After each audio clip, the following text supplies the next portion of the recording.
वतीने या ठिकाणी होतोय. आपण सर्वांनी एकदा दोन्ही हात मतदारसंघामध्ये जी काही आपल्या पूर्वजांनी 1000-1200 वर्षापूर्वी जी काही मंदिरं बांधलेली आहे ते बहुतांश मंदिरं काळाच्या ओघामध्ये आणि आता जीर्ण झालेली आहे आणि त्यासाठी राज्य शासन, केंद्र शासन आणि विशेषतः महायुतीचं शासन हे पुरातन मंदिराचं जतन संवर्धन व्हावं आणि आपल्या संस्कृतीचं जतन संवर्धन याच्या माध्यमातून व्हावं याच्यासाठी प्रयत्नशील आहे. DPDCचा जेवढा लेआउट असतो, आउटले असतो, समजा 600 कोटी रुपये, त्यातला 3% निधी हा मंदिराच्या जतन आणि संवर्धनासाठी राखीव असतो आणि त्याच्यामुळं वडवणी तालुक्यातील चिंचवण या गावीचे जे 3 पुरातन मंदिर आहेत, हे जोड मंदिर, विठ्ठल रुक्माई मंदिर आणि जगदंबा मंदिर, महादेवाचं मंदिर, असे या मंदिरासाठी मागच्या वर्षीच्या DPDC मधून आम्ही हा निधी उपलब्ध करून दिलेला आहे. स्वर्गीय अजितदादा पवार पालकमंत्री असताना त्यांनी हा निधी मंजूर केला आणि त्याच्याच कामाचा शुभारंभ आज या ठिकाणी होतोय. या साधारणतः 2 वर्ष कालावधीमध्ये हे मंदिरचं काम या ठिकाणी पूर्ण केलं. रस्त्याच्या कामासाठी जे 18 कोटी रुपये मंजूर केलेल्या खरं तर निधी मंजूर झालाय, काम सुरू होईल हे पण आपण सांगितलं. मात्र नागरिकांचं असं म्हणणं आहे की डागडुजी कशासाठी? डागडुजी नागरिकांची मागणी होती म्हणून केली, मी काय मनाने केली? मी काय गुत्तेदारी केली नाही 35 वर्ष, त्याच्यामुळे गुत्तेदारीसाठी काम करण्याचा प्रश्न नाही. आणि तुम्हाला सांगतो की काही योजना, या डागडुजीच्या योजना ह्या अॅन्युअल मेंटेनन्स मध्ये येतात. ते डिपार्टमेंट स्वतःच तयार करतं, कुठल्या रस्त्यावर काय वाहतूक आहे, कुठल्या रस्त्याची हानी झालेली आहे ते पाहून ते करतात. त्याच्यामध्ये काही ते कोणाच्या सांगण्याहून होत नाही. आणि 10 लाखाच्या वरचं काम महायुती शासनाच्या काळात ऑनलाईन टेंडरने होतं, त्याच्यामध्ये काही शंका घ्यायचं कारण नाही. याच्यापेक्षा पारदर्शक काय करावं? 10 लाखाच्या वरचं काम जर टेंडर पद्धतीनं होत असेल, कोणालाही महाराष्ट्रातल्या माणसाला तिथं टेंडर भरता येतं, ह्याच्यापेक्षा पारदर्शक काही व्यवस्था असली तर पत्रकाराने आम्हाला सुचवा. मला वाटत नाही की याच्यापेक्षा काही पारदर्शक सरकारचा कारभार असू शकतो. आणि म्हणून हे काम डागडुजी का केली? तर रस्ता दुरुस्तच झाला ना, तो काही म्हणजे रस्ता काही त्याचा सत्यानाश केलेला नाही. रस्ता जेवढा दुरुस्त करता येईल त्याच्या निधीमध्ये तेवढा करण्याचा प्रामाणिकपणे प्रयत्न केलेला आहे. या ठिकाणचं ग्रामीण रुग्णालयाची जी इमारत आहे पूर्णतः तयार झाली आहे, त्याचं उद्घाटनाच्या त्याबद्दल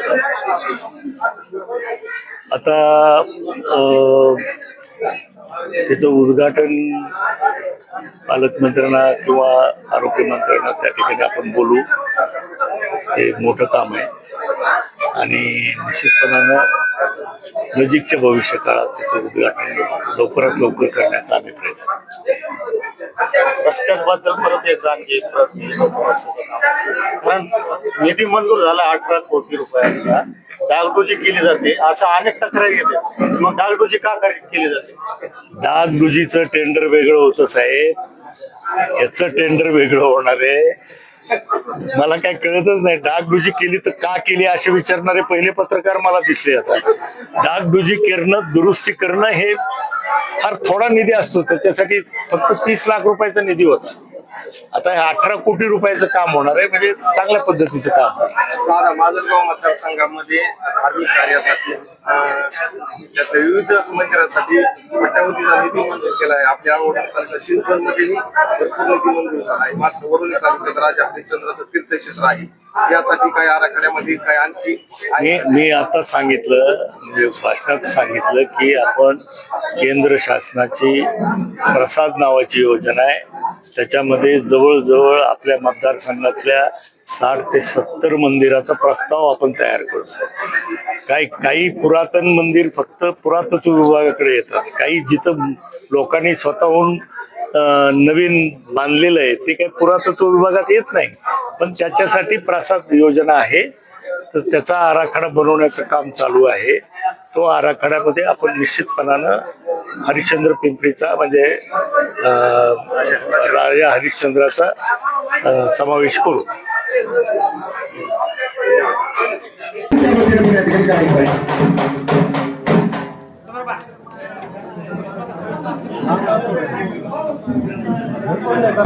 आधी आदरणीय भैयासाहेबांचा या ठिकाणी सन्मान होतो आहे. हे मंदिर आज यानंतर सहाय्यक संचालक पुरातत्व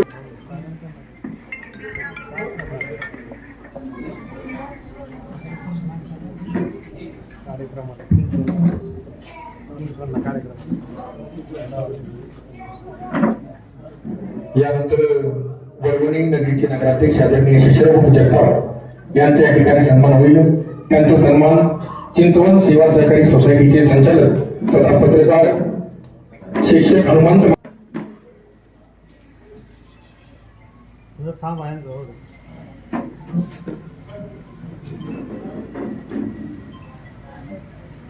वरवणी मार्केट कमिटीचे संचालक सचिन भैया लंगडे यांचा या ठिकाणी सत्कार होईल. विनंती आपण सचिन भैया लंगडे यांचा या ठिकाणी सत्कार करायचा आहे. यांचा पण या ठिकाणी सत्कार होईल. नितीनजी कोटोळे, शिवाजी दोरताले यांना विनंती आहे. बंशीभाऊ मुंडे यांचा पण या ठिकाणी सत्कार करायचा आहे.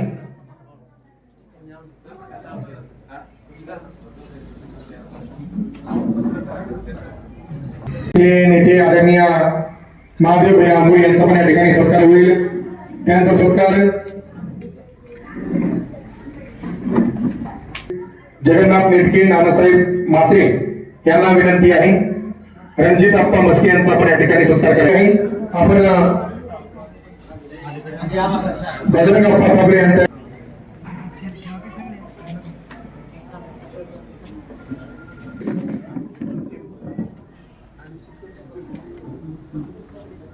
राष्ट्रवादी काँग्रेस पार्टीचे ज्येष्ठ नेते आदरणीय संदीपान आप्पा खळगे यांचा पण या ठिकाणी सत्कार होईल. त्यांचा सत्कार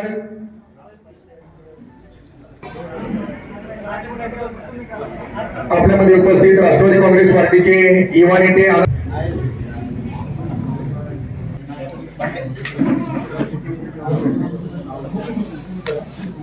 यानंतर आदरणीय नारायण भाऊ शेळके यांच्या ठिकाणी सत्कार करायचा आहे.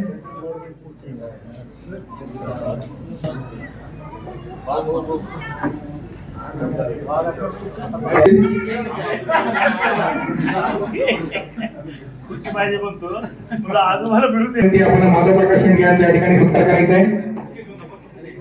गणेश राष्ट्रवादीचे युवा नेते गणेशरावजी मुंडे यांचा पण या ठिकाणी सत्कार होईल. आधी चिंचवण ग्रामस्थांच्या वतीनं या ठिकाणी सन्माननीय ज्ञानेश्वरजी सुरवशी साहेब महागवे यांचा या ठिकाणी सत्कार होईल. त्याचबरोबर बंजारा युवा शक्तीचे संस्थापक अध्यक्ष आदरणीय सत्कार होईल. माजी सरपंच अंगजीजा घुगे यांचा या ठिकाणी सत्कार होईल.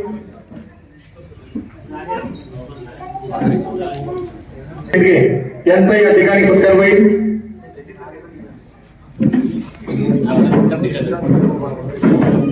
सत्कार होईल.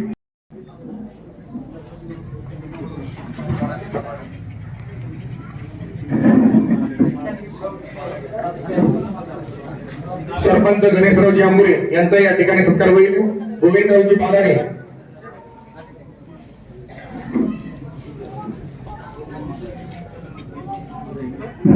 मंदिराचे गजराज कंस्ट्रक्शनचे अनिल मामा वाघमारे, पत्रकार रामेश्वरजी गोंडे, पत्रकार ज्ञानेश्वरजी लंगे, पत्रकार सतीशजी मुजमरे या सर्व लोकशाहीचा चौथा अनस्तंभ असलेल्या पत्रकारांचं स्वागत आहे. आणि या उपस्थित सर्वांचे या ठिकाणी स्वागत आणि या कार्यक्रमाचं प्रस्तावित करण्यासाठी साहेब या गावच्या नवनिर्वाचित पोलीस पाटील श्रीमती नीता श्रीराम म्हात्रे अगदी यांची निवड झालेली आहे. मी आमदार आदरणीय दादांना विनंती करतो, आपण आदरणीय नेताताईंचा या ठिकाणी सत्कार करायचा आहे. आम्ही काय काढा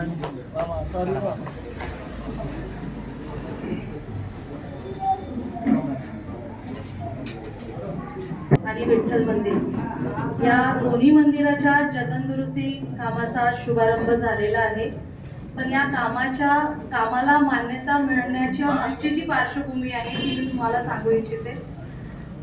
2024ला मी संभाजीनगर येथे सहाय्यक संचालक म्हणून नागपूर येथून ट्रान्सफर होऊन आले आणि पहिलीच भेट माझी दादांबरोबर झाली. दादा ऑफिसला आले आणि मला आजही दादांचं ते वाक्य चांगलंच लक्षात आहे, तुम्ही आमदारांना एवढा त्रास देता तर तुम्ही सामान्य नागरिकांच्या समस्या काय सोडवत असाल. हा सरांनी मला आल्या तिथे मला बोलले आणि मी नवीनच आले होते. मला माजलगाव तालुक्यामध्ये दादांनी 11 गावांची यादी दिली होती जी स्मारकं राज्य संरक्षित स्मारकं म्हणून घोषित करायची होती. आणि मी आज आपल्याला इथे सगळ्यांच्या समोर सांगू इच्छिते की त्यातली भरपूर स्मारकं त्यातली 2 स्मारकं तर ही राज्य संरक्षित स्मारकांची प्राथमिक अधिसूचना निघाली आहे आणि बाकी स्मारकांचा प्रस्तावही हा मंत्रालयात गेलेला आहे. तर दादांच्या म्हणजे मी पहिले असे आमदार बघितले, खरं सांगते, की जे इतका पाठपुरावा केला त्यांनी, म्हणजे सतत मला फोन की मॅडम प्रकरण कुठे आहे, काय चाललं आहे, कुठे अडलं आहे का मला सांगा, मी मदत करतो. आणि खरंच जिथे कुठे अडलं असेल तिथे दादांनी स्वतःहून आमच्या बैठका घेतल्या, त्यांना फोन केलेत आणि आज आपण इथे हे आहोत. म्हणजे जे काम सुरू होते आता ते त्याच्यात खरंच खूप मोठा वाटा आहे. या जोड मंदिराला शासनाचे 2023ला DPDC म्हणजे जिल्हा नियोजन अंतर्गत जे काही महाराष्ट्रात पुरातत्व विभागाचे राज्य संरक्षित असो असंरक्षित असो अशा आणि चुन्यामध्ये आणि दगडामध्ये या मंदिराची जशी मूळ रचना होती त्या मूळ रचनेच्या स्थापत्यानुसारच आपण इथे काम करणार आहोत. मग तुम्हाला इथे काय बघायला मिळेल तर तुम्हाला इथे चुना भिजताना दिसेल, इथे तुम्हाला दगड कसा त्या काळी घडवत होतात, रॉ मटेरियल म्हणजे एक दगडाचा सांगळा आणून त्याला कसं घडवलं जातं हे तुम्हाला बघायला मिळेल. पिल्लर याचे खूप ठिकाणी क्रॅक झालेले आहेत, ते आपण बदलणार आहोत, नवीन पिल्लर लावणार आहोत. खूप ठिकाणी आपण ऍडिशनल म्हणजे सिमेंट पडायला आलंय म्हणून सिमेंटचा वापर करून तिथे विटांचं बांधकाम केलेलं आहे. ते सगळं काढून ज्या ठिकाणी जसं जुनं बांधकाम होतं बांधकाम करून घेणार आहोत. तर मग आता हे बांधकाम मला निधी काय, तर DPDC जसं मी म्हटलं तुम्हाला जिल्हा नियोजन अंतर्गत याला निधी प्राप्त झालाय. तर याची निविदा रक्कम ही 4,04,00,000 इतक्या रकमेची आहे आणि या रकमेत आपण हे काम करणार आहोत. आता जर समोर तुम्ही बघितलं असेल तर एक मंडप तुम्हाला दिसतोय, दुसरा मंडप आपण RCC मध्ये बांधलेला आहे. तर त्या ठिकाणीही जुना मंडप होता, याचे आपल्याला रेफरन्सेस मिळतात. तर त्याचप्रमाणे तो तर दुरुस्त होईलच, पण त्याचप्रमाणे दुसराही मंडप आपल्याला तिथे नवीन उभा दिसेल. आणि अशा धन्यवाद मॅडम. वरून आम्हाला दणकट कामा उघड जोगर मातीचा तर ती हा महाराष्ट्र आमचा. या भूमीमध्ये संतांना आणि देवदेवतांना मानणारी भक्त मंडळी आहे. अगदी त्या भक्त मंडळीचा आनंदाचा आजचा दिवस आहे. अगदी ग्रामस्थांच्या वतीनं आदरणीय प्राध्यापक सोमनाथ दोगडे या ठिकाणी मनोगत व्यक्त करतील. तुमच्या गावची अस्मिता युती सरकारनं, त्या सरकारमधले आपल्या भागाचे आमदार आदरणीय दादा यांच्या शुभ हस्ते आज त्या कामाचा शुभारंभ होतोय. अत्यंत आनंदाची गोष्ट. आजपर्यंत गावकऱ्यानं जे अवकातीत होतं, आता मी दादाने सांगितलं की हे कसं मंदिर होतं पूर्वी, मी सांगितलं साध्या पद्धतीने बांधकामात होतं, परंतु गावकऱ्यानं दादा 1 कोट रुपये या मंदिरासाठी खर्च केला स्वतःच्या निधीतून. बक्करदोज महाराजांचे वडील हनुमानजी मुलांचं झालंय, त्याच्या बापाचं सुद्धा मंदिर त्या थाटात व्हावं ही गावकऱ्यांची इच्छा आणि अपेक्षा होती, म्हणून ते सुद्धा आले. मागच्या हनुमान जयंतीसाठी त्याचा शुभारंभ केला. कालच्या जयंतीनिमित्त त्यांचा शिखर निघाला. म्हणजे तिथं सुद्धा जवळजवळ 80 लाख रुपये हे गावकऱ्यांनी स्वतःच्या उत्पन्नातून प्रपंचातला काही हिस्सा, कमाईमधला काही हिस्सा, जसं मुस्लिम धर्मामध्ये झकात म्हटलं जातं. त्याला देवाचा टॅक्स म्हणायचा. आपण शासनाला जसं जीएसटी इन्कम टॅक्स भरतो तसा देवा धर्मासाठी आपण त्या धर्माचे पाईक म्हणून आम्ही गावकऱ्यांना हा निर्णय घेतला आणि आपल्या आयुष्यातल्या कमाईमधला, ठीक आहे काहीला थोडा जास्त झाला असेल आणि म्हणतात ना आपण तसं आपण ते युक्तीप्रमाणे आम्ही त्या गावामध्ये आम्ही सगळे कार्यक्रम राबवतो. आमच्या इथं डॉक्टर बाबासाहेबांच्या विचाराप्रमाणे घटनेप्रमाणे सर्व धर्म समभाव या विचारानं आमचं गाव चालतं. कोणत्याही धर्माला इथं मज्जाव केला जात नाही, कोणाला त्रास होत नाही. सर्वात मुस्लिमांनी सुद्धा जागा पडली, बौद्ध धर्मीय लोकांनी सुद्धा पट्टी दिली. ज्यांच्यात अवकात नाही अशा कोयते करणारे मजुरी करणाऱ्या लोकांनी म्हणजे हिंदू धर्माच्या व्यतिरिक्त लोकांनी पट्ट्या दिल्या. त्याबद्दल त्यांचं कौतुक करावं तेवढं कमी. आपण अजून तुम्ही काही योजना सांगितल्या दादा, आम्ही केंद्र सरकारच्या त्याच्यामध्ये आम्ही अजून काय आम्हाला जागा उपलब्ध उडी नाही काढून कसे का मार्गच निघतील हे आम्ही ठामपणे सांगतो. आम्ही तिथं स्वतःसाठी आम्ही काही करणार, पण गावकऱ्याचा प्रश्न येत असेल, जिथं धार्मिकतेचा प्रश्न येत असेल, तिथं सामुदायिकतेचा प्रश्न येत असेल, तिथं आम्ही कुणाचाही मुलाहिजा ठेवणार नाही, सांगू शकत नाही. पण आजपर्यंत इमानदारीने आम्ही राजकारण केलं. कसल्याही कुणाच्या आर्थिकतेला कसल्याला आम्ही अजिबात बळी पडून कुणाच्या गावगावा कुणाचं हे काम करतो. आता तर लोक म्हणजे तुम्ही कसं करा कार्यक्रमाला जाणार म्हणलं जा युतीचं सरकार आहे ना, आमचा मुख्यमंत्री दादाचे उपमुख्यमंत्री इतके विस्काटलेल्या घड्या देशामध्ये राज्यामध्ये जुळत्यात आणि आपल्या लेवलवर काय त्याला जुळवायला लागतं. आभार धन्यवाद मानतो. मी थांबतो. जय हिंद, जय महाराज, जय महाराज. धन्यवाद भाऊ.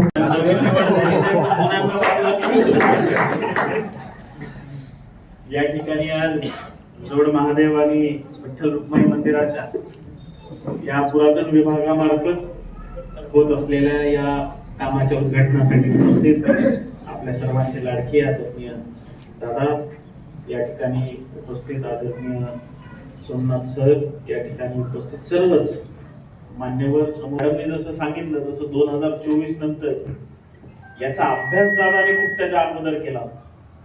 आपल्या मराठवाडा शिक्षण प्रसारक मंडळाच्या इतिहासातली जे डिपार्टमेंट आहे तिथले सर्व शिक्षकांना दादांनी स्वतः सांगून, एक प्राध्यापकांना सांगून, एक माजलगाव मतदारसंघामध्ये आपल्याला इतिहासामध्ये कुठे कुठे नवीन मंदिरं, त्यावेळेसची जुन्या काळाची मंदिरं आहेत, हेमाडपंथी मंदिरं आहेत, सांस्कृतिक वारसा काय आहे, हा दादांनी त्याचा पहिल्यांदा अभ्यास त्या ठिकाणी घेतला आणि त्याचं एक मोठं पुस्तक तयार झालं. आणि या जिल्ह्यामध्ये माजलगाव मतदारसंघात म्हणजे या आपल्या 3 तालुक्यात इतके मंदिरं आणि इतका जुना इतिहास हा मतदारसंघातल्या दुसऱ्या कुठल्याही तालुक्याला नाही. थोडा मोठा या 3 तालुक्यांमध्ये तो इतिहास घडलेला आहे. त्याचा पूर्ण अभ्यास केल्यानंतर मग कुठे त्यांच्या डिपार्टमेंटला शोधायला लागलं, तिथे जायला लागलं. मी ज्यावेळेस आम्ही पहिल्यांदा त्यांच्या ऑफिसमध्येच मला वाटतं जात होतो, तर दादा आम्ही सगळे वर चढायला सुद्धा जुन्या लादण्यांसारखा असा वरपर्यंत ते पायऱ्या होत्या. दादा म्हणले आता याच्यात कसं चढायचं. मग आम्ही खाली तिथे थांबलो, मॅडमला खाली बोलवलं, त्यांच्या ऑफिसमध्ये बसलो. अक्षरशः एवढे एवढे ओटे होते ज्याला ओलांडून त्या ठिकाणी जायला लागत होतं, म्हणजे 2.5 फुटाचे ओलांडून. तरी सुद्धा दादा त्या ठिकाणी मला आठवतं आम्ही दोघं दादा सोबत होतो. दादा हे सगळं करून त्या ऑफिसमध्ये गेले आणि पहिल्यांदा त्या ऑफिसमध्ये बसून या सगळ्या गोष्टींचा पाठपुरावा करायला सुरुवात केली. आज त्याचं फळ आपल्याला बघायला भेटतंय की या मतदारसंघामध्ये पुरुषोत्तमाचं मंदिर असेल, आपल्याला श्रीतीर्थलिंगाचं मंदिर असेल, वांगी असेल, आज या ठिकाणी आपल्या केसापुरीचं मंदिर त्या ठिकाणी आहे. आज इकडे आपल्याकडे ही सगळं कामं त्या ठिकाणी होत आहे. शेवटी आपल्या पूर्वजांनी केलेलं आज म्हणजे जवळपास 700, 800, 1000 इतक्या वर्ष जुने हे मंदिर, देवाची संस्कृती ही जपायचं काम आज आपले आमदार त्या ठिकाणी करतायत. मला वाटतं एकमेव आमदार या बीड जिल्ह्यामध्ये आणि खरी मेहनत आणि आमच्या डोळ्यांनी बघितलेली. तर कोणी म्हणेल कुठल्या एका पक्षातले जे काय तारीफ करणारच आहे, पण ही म्हणजे 18 वेगवेगळे 2 ठिकाणी तिथे बीडला वडवणीवाल्यांना आणि धारूरवाल्यांना येतं तिकडे अंबेजोगाई डिव्हिजन आहे, त्याच्यामुळे ते विभागून दिसतात. पण असे 18 कोटी रुपये आहेत.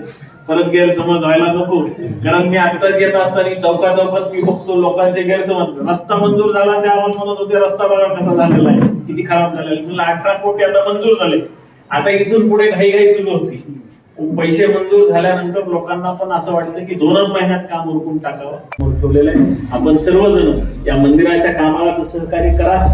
आपल्याकडून जे लागतंय, ज्या गुत्तेदारांकडून चांगल्या पद्धतीचं काम करून घेतलं पाहिजे, हे समजून करून घेतलं पाहिजे. दिलं तर त्याला वाचता काही येत नाही.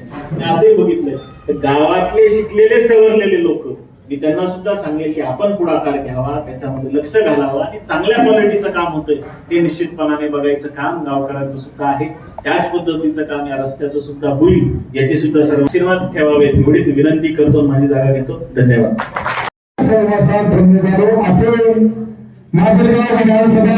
चिंचवण येथील जोड हनुमान मंदिर आणि विठ्ठल रुक्मिणी मंदिर याचं दुरुस्ती आणि जतन करण्याच्या कार्यक्रमाचे अध्यक्ष युवा नेते जयसिंग भैया सोळंके,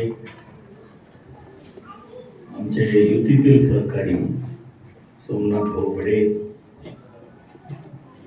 आमच्या पुरातत्व विभागाच्या डेप्युटी डायरेक्टर वाहने मॅडम, त्यांचे सर्व सहकारी, त्यांच्यासोबत आलेले अधिकारी आणि गुत्तेदार, व्यासपीठावरील सर्व सन्माननीय, प्रत्येकाचं नाव घेणं आता मला शक्य आहे पण वेळेअभावी काही घेत नाही.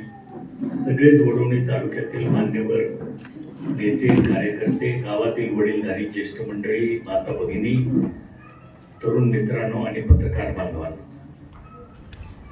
आजच्या या कार्यक्रमाच्या निमित्तानं जोड मंदिर, जोड महादेव आणि विठ्ठल रुक्मिणी मंदिर आणि मी आत्ताच भाऊशी बोलत होतो की एवढी मंदिरं चांगल्या पद्धतीने आपण गावकऱ्यांनी पण मकर ध्वजाच्या मंदिरासाठी 1 कोटी रुपयाचा निधी उभा केला, पट्टीतून केला आणि हनुमान मंदिरासाठी सुद्धा जवळजवळ 80 लक्ष रुपयाचा निधी केला.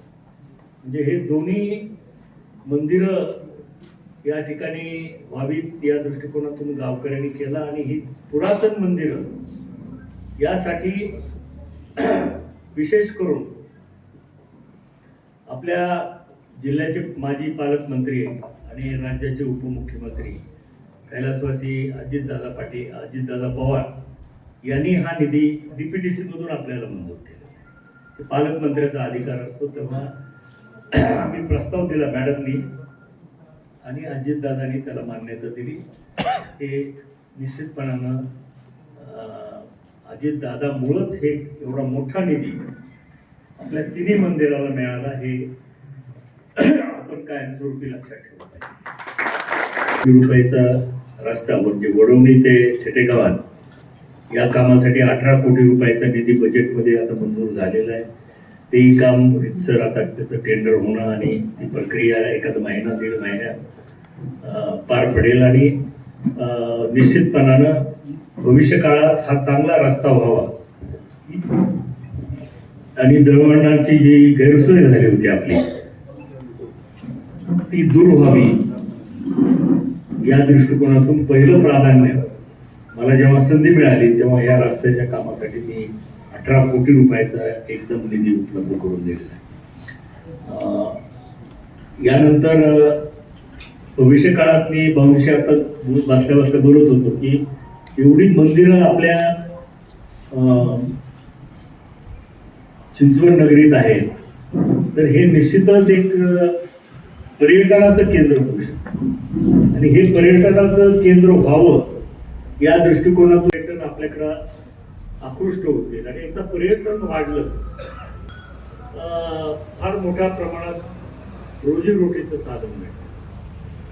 हे आपण ज्या ठिकाणी आता केंद्र आहेत त्या ठिकाणी बघितलं तर त्या पर्यटनावरच त्याची रोजीरोटी चालते आणि आपल्या मतदार गोदावरी नदीच म्हणजे उगमस्थानापासून ते समुद्राला मिळेपर्यंत जी गोदावरी नदी वाहते त्याचं हृदयस्थान हे पुरातन काळात वेदामध्ये मांडलं गेलेलं आहे की ते मजर आहे. म्हणून त्या मंदिराचा सुद्धा एक मोठा विकास आराखडा आम्ही तयार करणार आहोत. आणि अशा दृष्टीनं आपल्या मतदारसंघामध्ये एक पर्यटनाच्या दृष्टीनं नवीन संधी कशा उपलब्ध होऊन देता येतील. धारूर किल्ला सुद्धा ऐतिहासिक किल्ला आहे आणि त्या ठिकाणी सुद्धा जर त्याचं संवर्धन आपण केलं तर निश्चितपणानं लोक सुद्धा तिथून बाहेरून त्याला बघायला निश्चितपणानं मोठ्या प्रमाणात येणार आहे. आणि अशा पद्धतीनं आता प्रश्न आपल्या यांनी सांगितलेल्या प्रमाणे तुम्हाला ते सभामंडप आमदार फंडातून पाहिजे का ते असा भव्य दिव्य पाहिजे ते तुम्ही ठरवा एकदा. म्हणजे आपण कुठल्या तरी योजनेमध्ये त्याचा समावेश करू. आमदार फंडातून काय नाही, जास्तीत जास्त 15 लाख रुपयाचा निधी एका मंडपाचा. त्यामुळे ते 2-3 टप्प्यात करावं लागतं. ठीक आहे, आपण ते सुरुवात तर करू, त्याची काय हरकत नाही. या वर्षीच्या आमदार फंडातून मी 15 लक्ष रुपयाचा निधी या सभा मंडपासाठी करतो. गावकऱ्यांनी या कार्यक्रमाच्या निमित्तानं जे माझं आणि आमच्या सर्व सहकार्याचं प्रेमपूर्वक स्वागत सत्कार केला त्याबद्दल गावकऱ्यांना मनापासून धन्यवाद देतो, त्यांचे आभार मानतो. आणि निश्चितपणानं भविष्य काळात म्हणजे मागं सुद्धा आपण मागच्या निवडणुकीमध्ये आपल्या सर्वांनी मिळून मला आशीर्वाद दिलेलेच आहे. तसं हो युती आहे नाही किती दिवस टिकते माहीत नाही, परंतु जसं परिस्थिती निर्माण होईल त्याप्रमाणे तुमचं आमचे जे काही जुने संबंध आहेत ते लक्षात घेऊन हे संबंध काही सोमनाथ भाऊ आणि आमचे नाही आहेत, त्याच्या पूर्वीपासूनचे आहेत. ज्या आमच्या वडिलांच्या पासून सोमनाथ भाऊच्या वडिलांच्या पर्यंतचे हे संबंध आहेत. त्यामुळं निश्चितच सर्व गावकऱ्यांनी मिळून भविष्य काळातही खंबीर साथ द्यावी अशी विनंती करतो आणि थांबतो. जय हिंद, जय महाराष्ट्र.